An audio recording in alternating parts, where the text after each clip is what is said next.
Yeah, of course. I'm not questioning. Now I was like questioning myself. There's a little coin box there for it. Like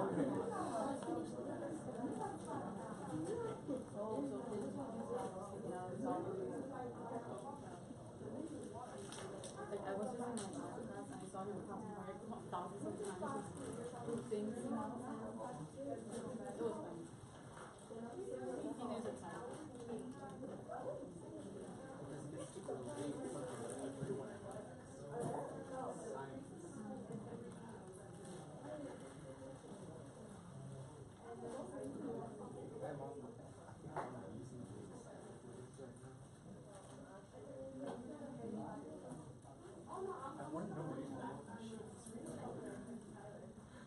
Like, this, I know what everything else here is pretty much for, but what is that? Like, there's dry ice in the floor. There's the solar system. There's glow. Where's Jordan?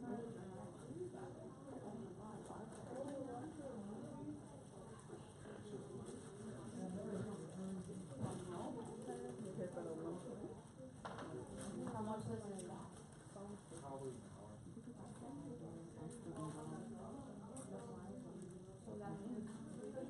I'm gonna get a chair.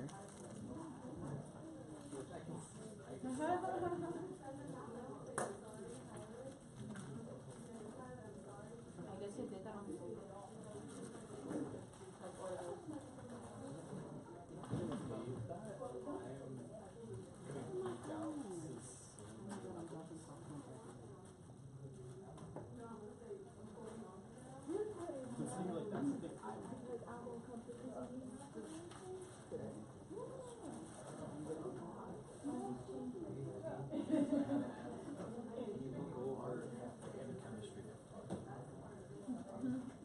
Is it for fun?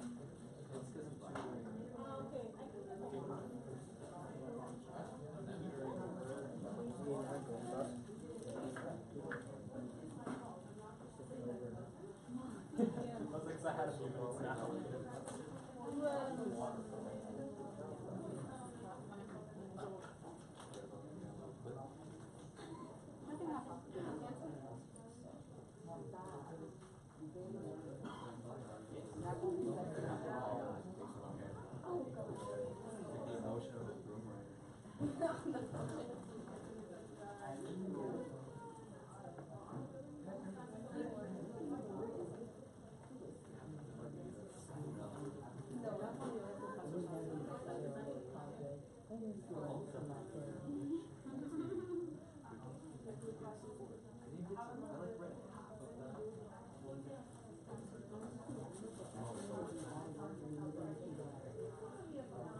What's too much?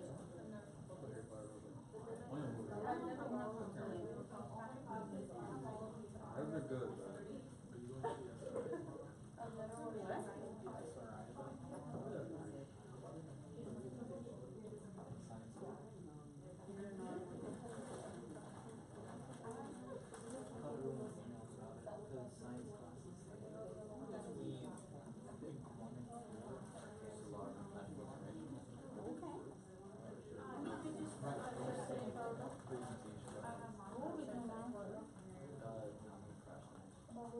Including labs like this.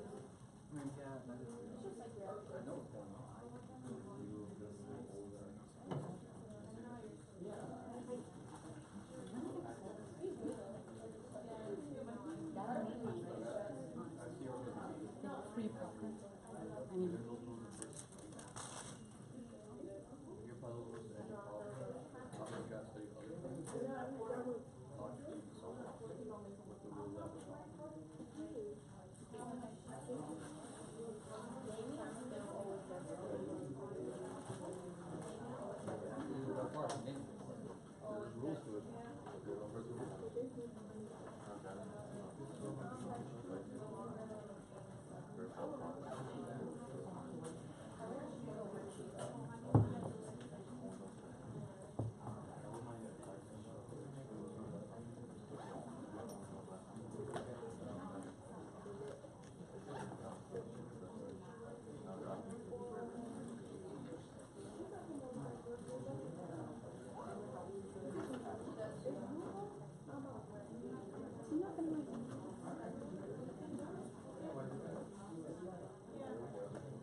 Where did Quesada want to work?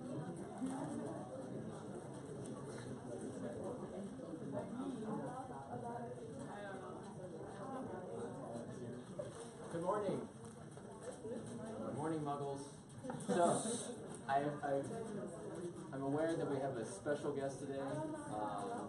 He's flown in, Ryan from Hogwarts, and I think this is a person that needs no introduction. Let me introduce you to Professor Dumbledore. Give her a hand.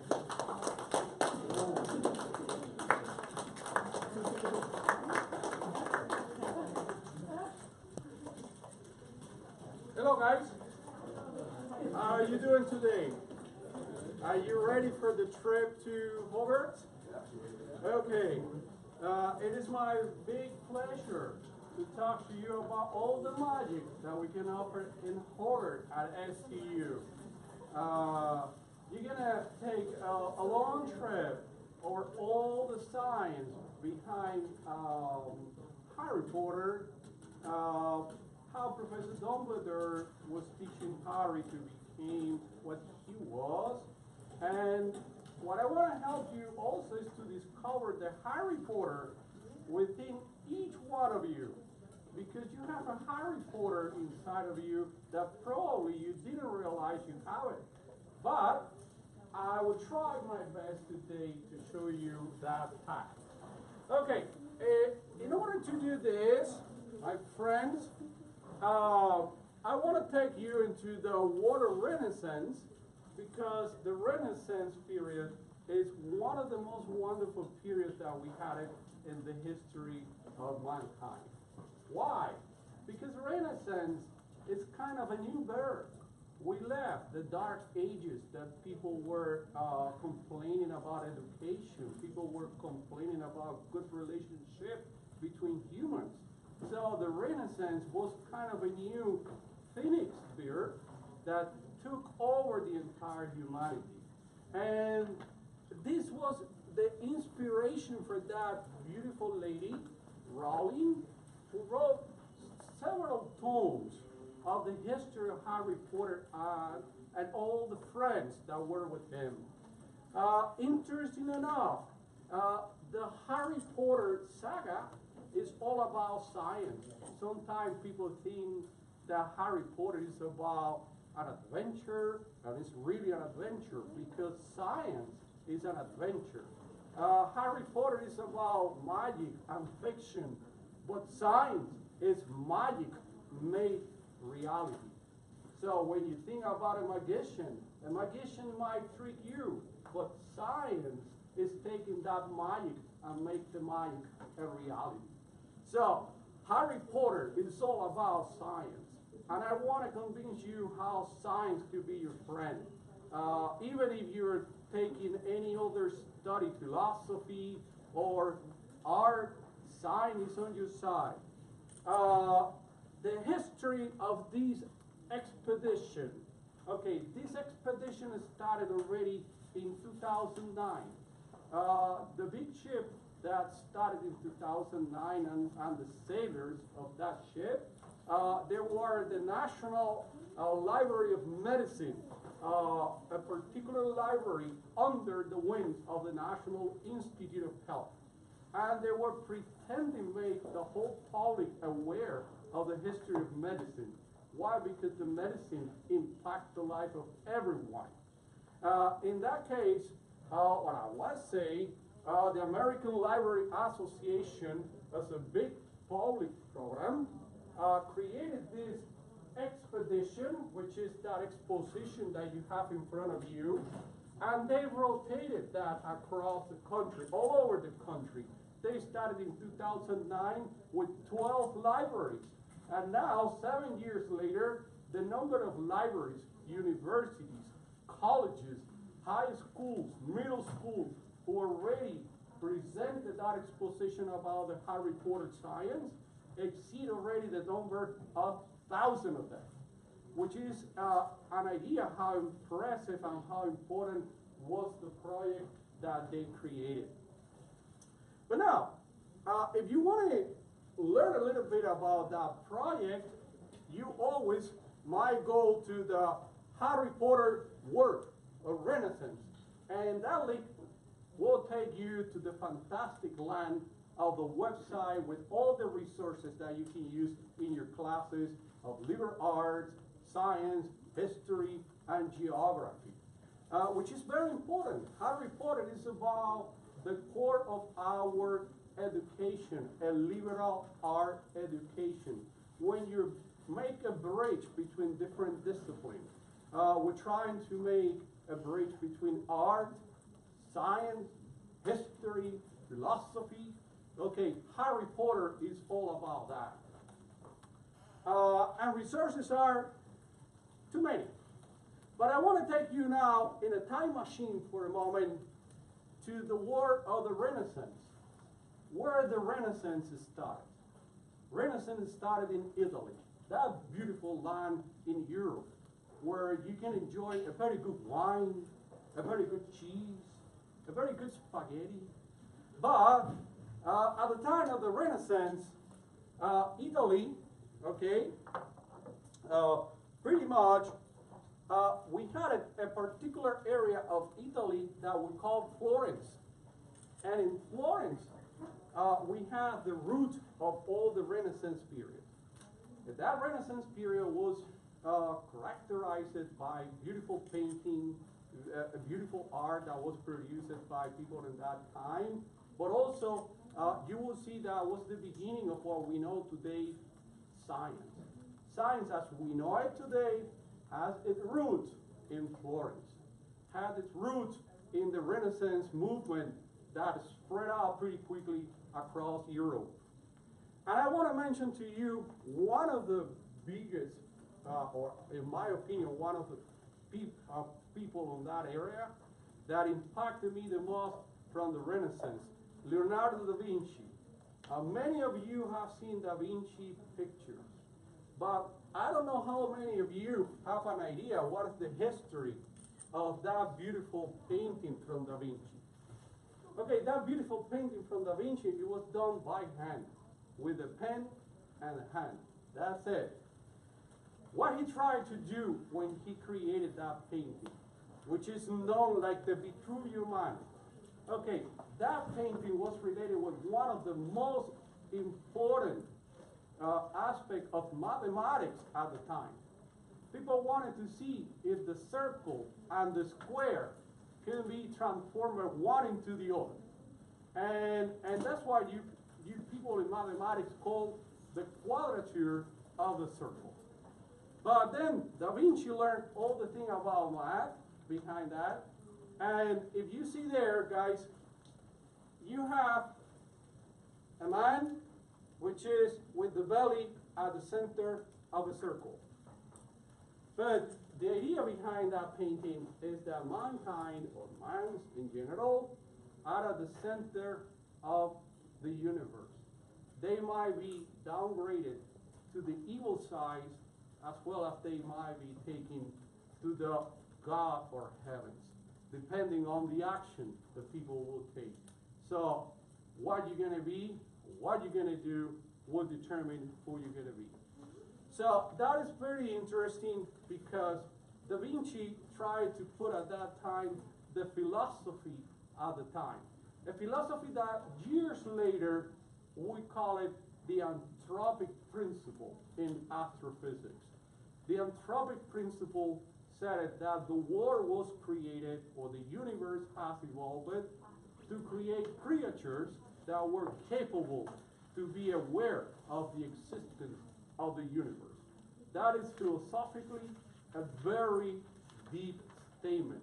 So the universe thing that have the purpose to create creatures that are capable to see the universe creation per se. And now we're calling this in physics the Anthropic Principle. But at that time was a philosopher in Italy that produced that statement in a very soft way. Da Vinci put all these ideas into a single painting. So in that single painting, you have physics, math, philosophy, and art, which is something very beautiful. how you might combine in a single object too many disciplines that we know today. I want you to see a little diagram about how Harry Potter came up and what were the root of Harry Potter. If we're looking at the Harry Potter period of time, which is back into the Renaissance, you will see the Harry Potter expanded period of time. Okay, this is not good. I'm gonna use my stick. Okay, from 1500 pretty much to 1750. During that period, mankind witnessed the work of great scientists at the time. Copernicus challenged the existing model of a universe.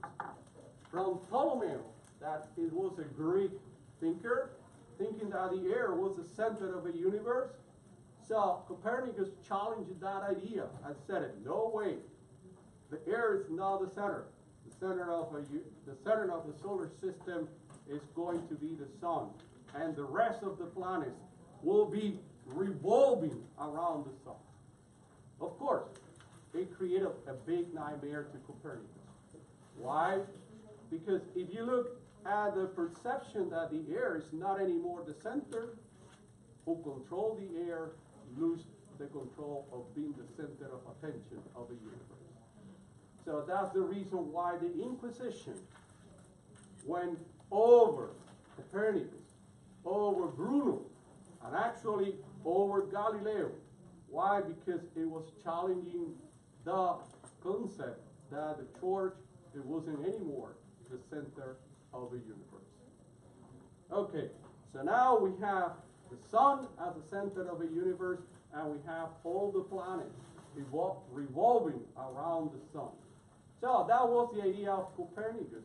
And then Galileo started to confirm the ideas of Copernicus with observations. But at that time, it was another guy. His name was Tycho Brahe. Okay? And Tycho Brahe made a lot of observations confirming even more the ideas of Copernicus. And later on, a German, we'll say Prussian scientist, Johannes Kepler, came up and he found many of the laws in a physical way, how the planets were moving around the sun. Till the moment that a great, great English magician, Isaac Newton, came up and doing magic, he created calculus, the subject that many of you love a lot. When he created calculus, he was motivated by astronomy. He was motivated by the work of Galileo, by the work of Kepler, and then nobody could explain what happened to the planet. So Newton took the challenge to create a new mathematics, and then he created what we know today as calculus. So Newton at the same time was capable to understand how planets were moving, because Newton created, or I would say claimed about a new law of nature, the law of universal gravitation. All masses are attracting to each other. No matter how far they are, they're going to be attracting each other. Depending on the value of the masses, the attraction could be stronger. Sometimes it will be infinitesimal. Depending on the distances, the interaction between the masses might be pretty small, that we probably won't be aware of the existence of those interactions. But what is interesting, guys, we're talking about 1700. So we're in 2000. So 2,300 years later. And 300 years later, okay, and 317 years later, to be more accurate, this year, the Academy of Science of the World, which is known as the Nobel Foundation, awarded the Nobel Prize to a group of scientists that were capable to measure one of the most important predictions of another scientist of the 20th century, Albert Einstein. So all the science that we see today are done on the shoulders of many giants that were before us. Okay, in that context, you have Harry Potter. And I want to show you what Harry Potter world is going to be. In order to do that, welcome to my class, Uni 101, Hogwarts Preparation. As a typical class, I'm going to go by the syllabus, and my syllabus, I will try to talk about the curriculum at Hogwarts. I want to talk about the discipline and life at Hogwarts. I want to talk about the know-how of witchcraft and wizardry. I want to talk about the internship at Hogwarts. I want to talk about what can I do with a degree of witchcraft and wizardry. And also, I want to talk about the protection of nature and living creatures, because it was the morality of Hogwarts. Okay, your professor might be reached in room CCL 117, A, Dumbledore at stu.edu. Okay, so now you have all my contact information, and my office hours are starting from 12 midnight till 5 a.m. during the twilight. Okay, which is when my wizardry capabilities are much better. Okay, great. Let's try to move on. Your first class in your curriculum, you have to take the manual of animals.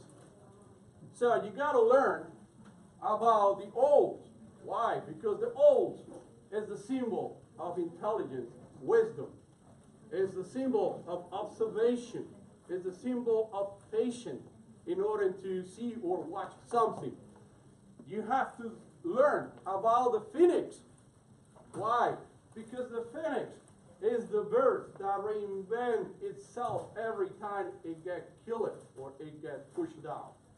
And that's something that you all need to know, because in life, many times we're falling down and we need to reinvent ourselves once again. We cannot stay down. We have to get the same soul of the phoenix bird. Okay, this is one of the animals that we're going to learn here in class.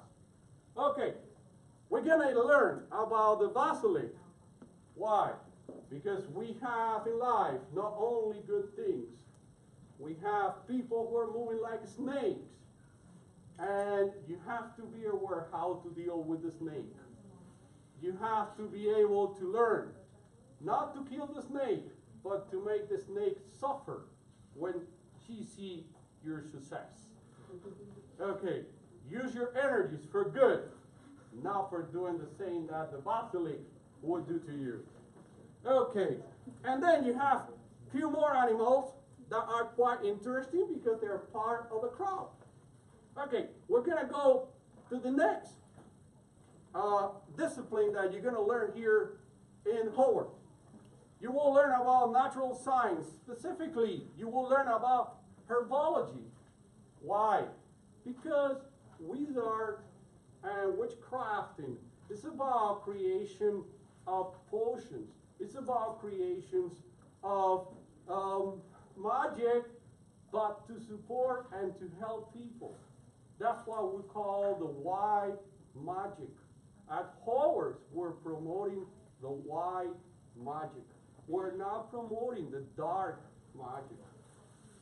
Herbology is going to teach you how you can use plants for medicinal application, how you can cure diseases when we're using plants, how can you relax people when they get very anxious using plants. So it was part of the fundamental curriculum at Howard, and those who saw Harry Potter, they saw it, all of the kids attending that class. Okay, that's my second class. What is the next class that we're going to see at Howard?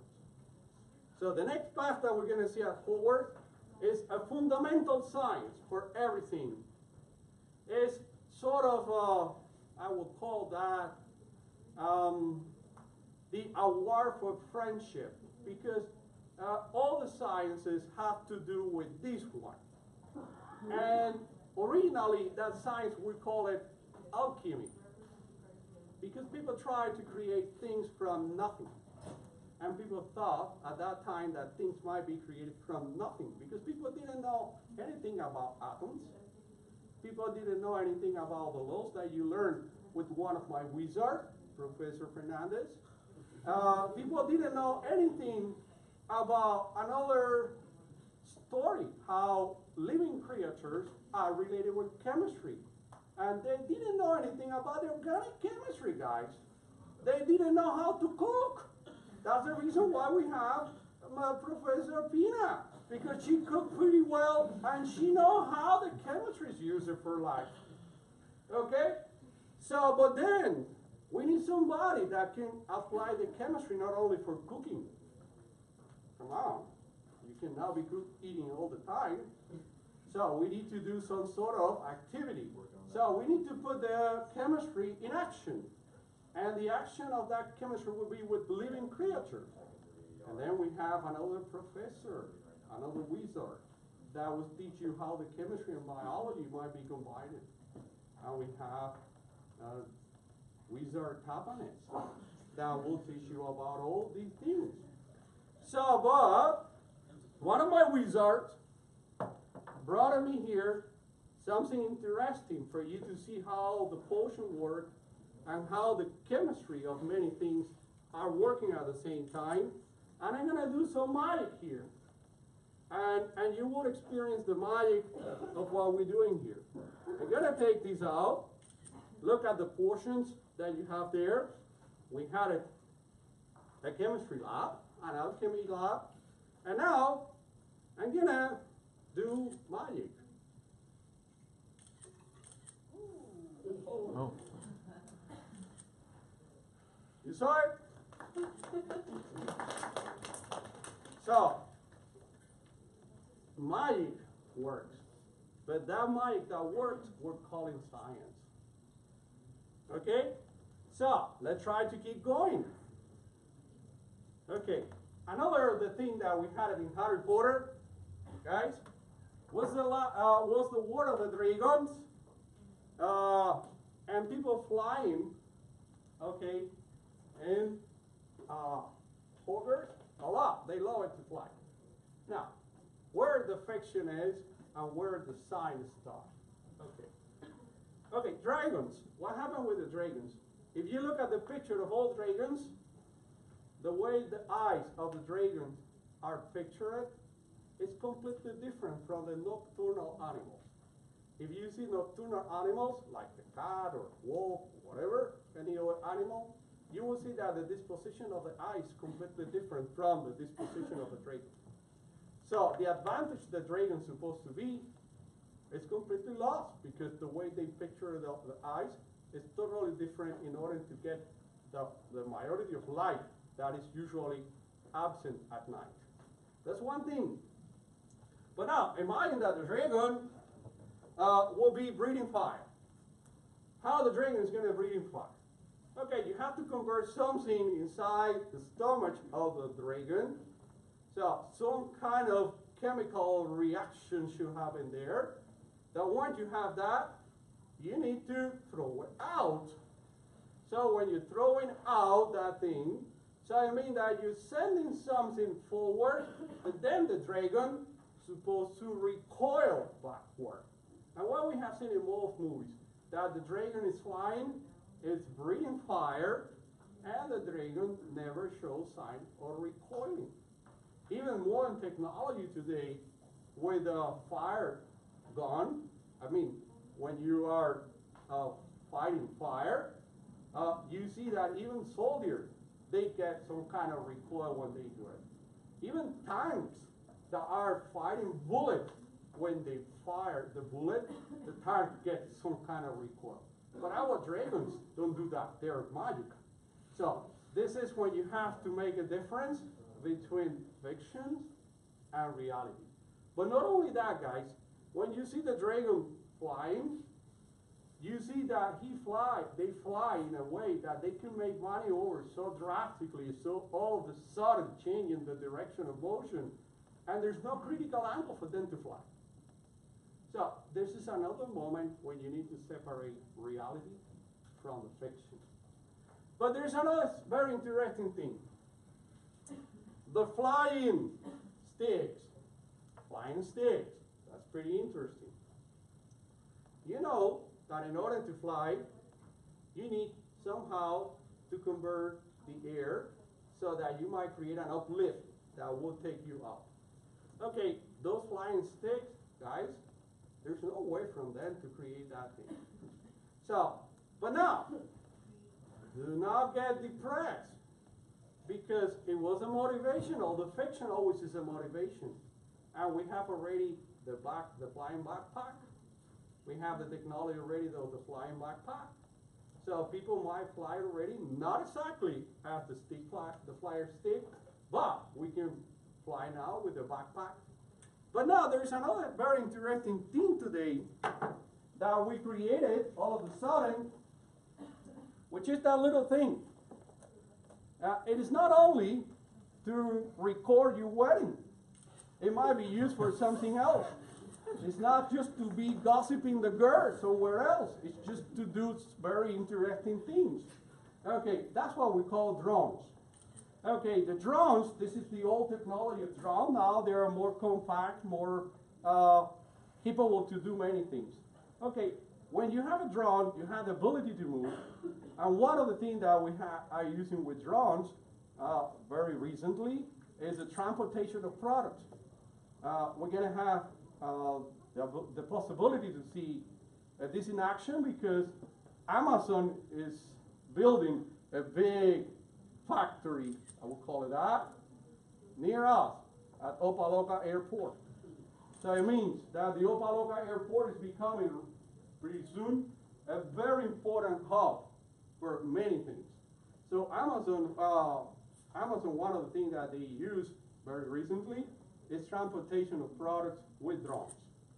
But drones can help people to save their lives. If you are living in a place that is very difficult to get access to, so they have been used also to transport medication to very inaccessible areas. But drones also are making our life a lot easier. Imagine people who need to control the quality of the plants in a big field. And they have to walk, like here in Florida, under 100 Fahrenheit for 2 hours outside the field, just to check the leaf of all the plants to see whether they are healthy or they're sick. So now, that's pretty dangerous, especially when the temperatures are growing up. Now imagine a drone that is taking a picture of the entire canopy, and now you might see from the thermal picture that the drone is taking whether or not those plants are sick or healthy. And the man will stay inside the room and controlling everything from a computer and a wireless sensor. That sensor, I brought it here. And we're calling an infrared camera. And I can take pictures of you with infrared camera, how you look at the infrared, not the visible light, the infrared. And it's going to be very funny. And then I can send you the pictures. You provide me your email, and you can upload those pictures to Instagram, Snapchat, Facebook, anywhere you want. Okay? So, that's another magic that we got it from Harry Potter, and today we're using a lot. But what else we got from Harry Potter? We got the learning how to behave in a team. If you read today, people are mentioning a key word, emotional intelligence. Okay, that's the key word that people love to say in your interview to get hired. How well you are emotionally intelligent. Which means, in other words, how you handle situations that are very difficult to handle. In other words, people like to create terminology just to impress you, but at the end of the day, is what you're going to do with somebody that is pain in the neck. So that's bottom line. Okay, Harry Potter is teaching us what the meaning of a friendship, what the meaning to share some moments together. This is very important, guys. Why? Because modern society is making us to be slaves of the cell phone. It's making us to be slaves of the social media. And we have people nearby us, and we're talking by phone when you have somebody near you that you're not even capable to exchange a couple of sides. So Harry Potter is teaching us about all these things. So how important is the communication between people? If how you might be in a house that you're coming around the table during dinner, and everyone in the house is just using the cell phone. And everybody's living their own universe. You should be taking that time, that moment to be integrated with your family. When you're doing with your friend, to be integrated with your friend, to learn from your friend, to share with your friend your passions. You're not pretending to change your friend's mind. You're just sharing your passion. That makes you to learn new subjects. Why? Imagine that you just read about math, okay? And you're going to see a girl. And then what are you going to tell to the girl if you're going to be only reading about math? Oh, baby, I like to be moving by the tangents of your curve. Okay, come on, okay? Or if you're a business major, or you're a business major, and you're going to tell somebody, hey, you are a great business, you're sustainable, I can go around you, I will take the same thing. Okay, so guys, it's important to read. Why? Because reading, when you do reading, you're learning new things that you can share. You can talk about it. When you're learning about art, you learn how to perceive nature in different ways. You might learn how different people perceive the life around you, and you learn about tolerance. You learn about diversity. You learn about the possibility and the rooms that are available for everyone. So all the things are coming with Harry Potter. Well, Harry Potter, guys, is coming from, I would say, Hogwarts laboratories. And I want to show you the laboratories in Howard at STU. And I'm coming from a special magic place where we're doing magic every day. We're making you capable to move on, even when we don't have the access or the endowment of big institutions like MIT, Stanford, or even UN, but still we're making you to go through. So somehow we're making magic. And that magic is done by the team of wizards from the School of Science.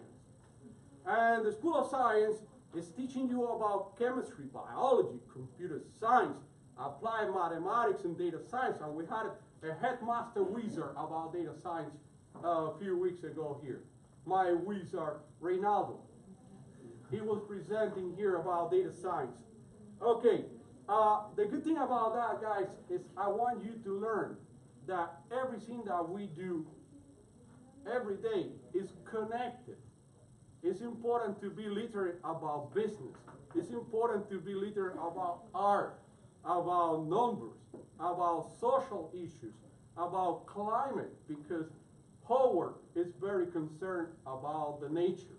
And climate is one of the things that should be concerned nowadays more and more. Why? Because industrial interests, they don't want us to learn about it. We had a very good commitment. We have Father Alfred Shoffley, who is one of our wizards and the director of the Bioethics Institute at St. Thomas.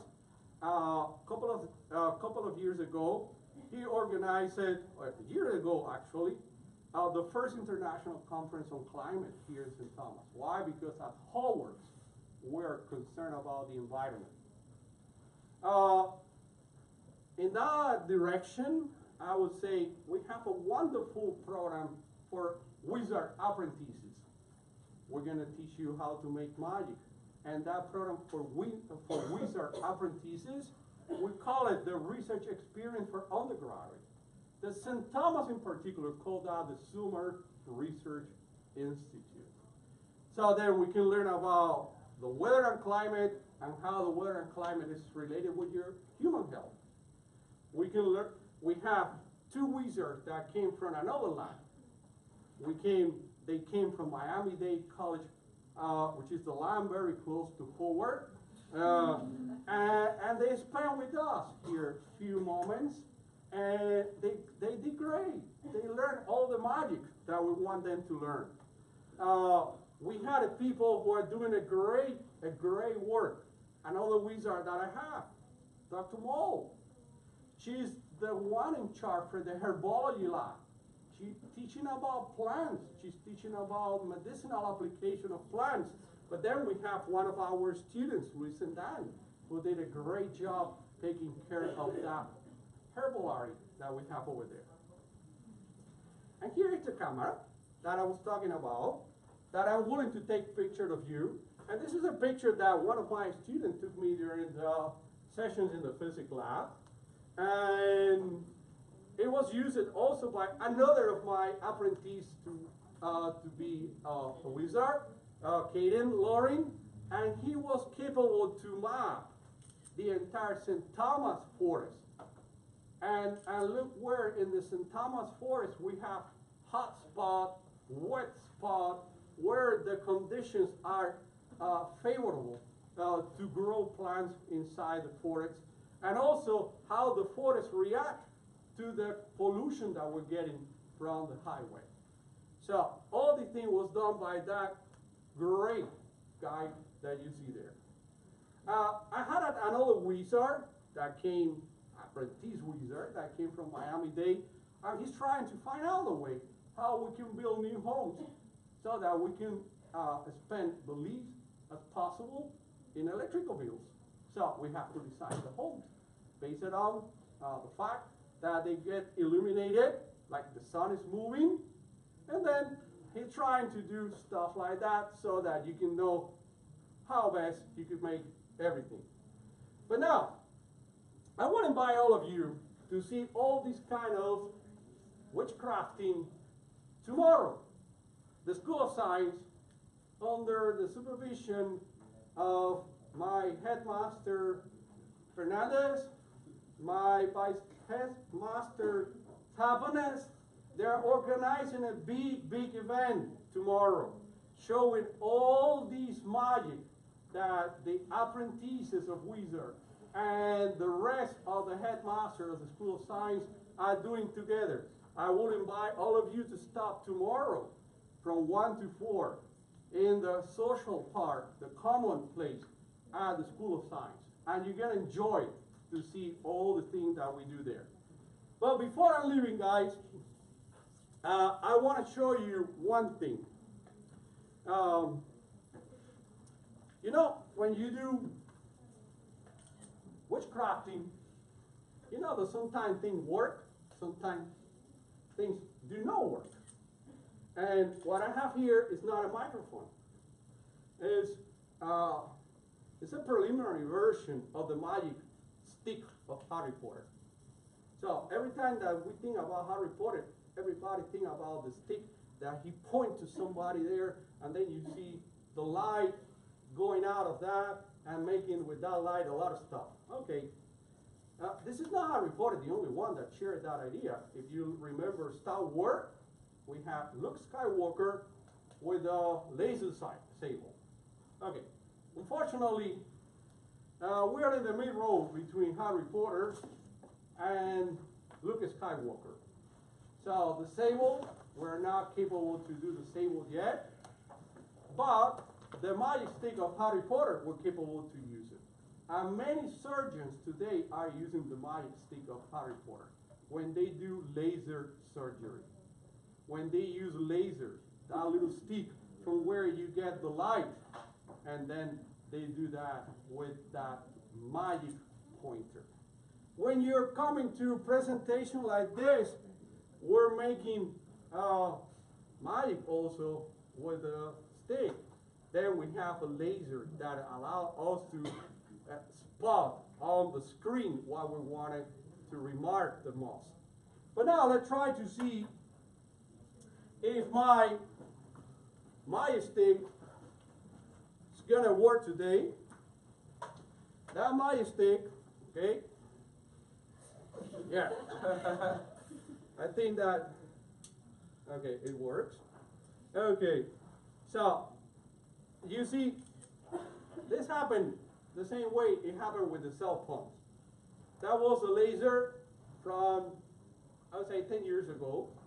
Look how big. This is a laser of 2 years ago. Okay, it's the same thing that happened with the cell phones. If I'm using that laser toward the wall, okay, you see there, and I'm using the other one, you see there. But now we're miniaturizing that laser comparing to this one. Okay, what's the idea of this? So if we might decrease the size, but we might increase the power, one day we're going to have the same sable that we saw it at Star Wars. What happened with the laser? Yes, we have lasers that are capable to cut material, like the sable used in Star Wars. But in order to make those lasers, they are still too big. So in order to have a laser like this size, as we had it in Star Wars, that will be capable to cut things in half or what, something like that, so we still need to think and we still need to work. And you are the one who will discover those lasers. Because it's in your imagination the way to find out those new lasers and make fiction a reality. But now let's try to see if something is going to work here. At this moment, I will tell you, I want to leave Howard on vacation already. It's too hot. So, it's not beer, guys. It's not beer. It's only Thursday. Tomorrow you can have it. Okay? This is not either tequila to make margarita. We're not doing margarita today yet. Okay. So, this is something that I call dry ice. But apparently somebody did the magic that I couldn't open. Okay. Okay. Come on. So if I have my laser here, I'm supposed to pour water, right? On the dry. Okay. Let's try to put it here. Let's try to pour a little bit of water.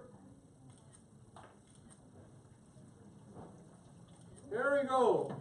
We got magic. And now, if you look at this, okay, I will try to put it in a way. So, even so that this is very concentrated light, when you put water on the dry ice, and you will see the light very diffuse. Okay, you see here that the light is going to be diffusing by the gas that is released. Okay, if I'm putting this way, you're going to see the diffusion of that light even more. Okay, that's one of the things that people are using in movies to create special effects. And it's used a lot in Harry Potter, the combination of lasers and dry ice. So if you will be standing here, you're going to see how my light is stretching forward, which is part of the dispersion and the diffusion of the light across the cloud of gas that we have there. Okay, perfect. But let's try to see another magic that we're capable to do with light. There is another magic that we're doing with light, and that magic will take me to something very interesting. Okay. I will put this here. Okay. And now we're going to play like small kids. I'm going to take my little car and I'm going to take my source of energy, which is my light. And I'm going to see what my car is going to do.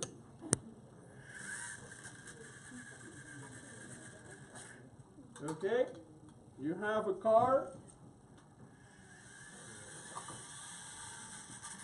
that is moving with light. Okay, that is the new idea that we have for transportation. We're gonna use the sunlight using solar panels for the very conversion. What is the idea of why we need that? Because then we're eliminating these type of engines that we were using for more than 100 years. Those engines are the ones that you have inside your car. And we're using for these things gasoline. And the exhaust of the gasoline is creating a lot of problem with the environment. Since in Howard we're interested in the environment, we need to decrease the amount of cars using with this type of engines. Okay, the future of transportation is going to be based on solar panels. And those prototypes of cars that you saw in science fiction movies, they're little by little will come a reality, more and more. You saw already that the company led by Elon Musk, Tesla, is doing a lot of stuff about that. And when the whole infrastructure, electrical infrastructure of Puerto Rico was taken down by the Hurricane Maria, Tesla came and now he reestablished part of the infrastructure over there by putting solar panels. At least the Children's Hospital in one of the areas of Puerto Rico was just reestablished back in operation due to the solar panel. So all these things, guys, are very interesting and very exciting. And I want to show you now in the last minute that every one of you have a Harry Potter inside. Shut up. So everybody has a Harry Potter inside. Okay, where is my Harry Potter? If you remember, Harry Potter was a guy with glasses, like sort of a nerd. Okay, this is me. When I was living in Cuba and I was born there, my father taught me how to play chess since I was 3 years old. I love chess. Okay. I love guitar. I never was a good performer with the guitar, but still I'm loving guitar. I grew up in Havana, Cuba. From there, I jumped in with a scholarship. I was able to go to Russia, where I studied in a university that, if you pay attention, looks very similar to Howard. Big type of a castle thing. And that university in Russia was one of the top universities at the moment. It's comparable to the MIT and Harvard here in the United States. They had it in that university about 8 Nobel Prizes working over there. And they were very talented. These are the group of people that were with Harry Potter. If you see here, it was 17 years old, 3 years old, and still I was insisting with my guitar. Don't ask me to play like Paco de Lucia or any of those big performers, or Bob, or Mick Jagger, or any of those people, but I insisted. Okay. That probably is the thermal expansion of my head that is making the hat not fitting down into my head. So from there, guys, I went back to Cuba, and I worked in Cuba for 10 years at the University of Havana. I was a math professor, a physics professor over there for 10 years. I did my PhD along with an Institute of Research in Mexico. And then I came to U.S. Once I came to U.S., I've been just playing around, been here in St. Thomas already for 16 years. I had the pleasure to bring some of my students and introduce them to one of the guys that I consider is one of the leading people in math today. If you are familiar with Wolfram Alpha, Wolfram Alpha took the name from the creator of the Wolfram language, Stephen Wolfram. Okay, here is me with 2 of my students, Natasha, that she just finished, Manuel, and Stephen Wolfram. We were in Illinois in a conference, and I introduced them to him, and I was very proud to be with him for a couple of hours. And then you have here a time machine. It's not the time machine that you imagine from movies. It's a time machine because this is something that is located in Texas that we call the repository. These are the bars that people, geologists, are taking from very deep from the ground. And in these bars are recorded the history of the planet. And by looking at these bars, we know about the climate of the past. We know about the present climate and how the climates are accelerating their changes. So all these things, guys, I accomplished in the United States for 16 years. And the whole life of mine, okay, is taking me to the point that when you want to do stuff, you will find always the way to make that happen. And that's the thing that I want you to think about. Okay, which are the take-home messages? We all have a Harry Potter within. It's a matter of discovering it. Do not let fears and lack of confidence to control your actions and your life. Always look into you and you will find a solution. Regardless how much evil you might see around, keep your focus and do the best and bring the good to all around you. Science is beautiful. It's your friend. Do not be afraid to shake its hands. Liberal art education is a great plus, especially when science, art, and philosophies can find bridges. It is your time. Grab your own magic stick and begin the transformation. Let the soul and the wisdom of Dumbledore and his wizards to help you to discover the beauty of life, friendship, and the world around you, guys. With this, may the force be with you. You can find me there.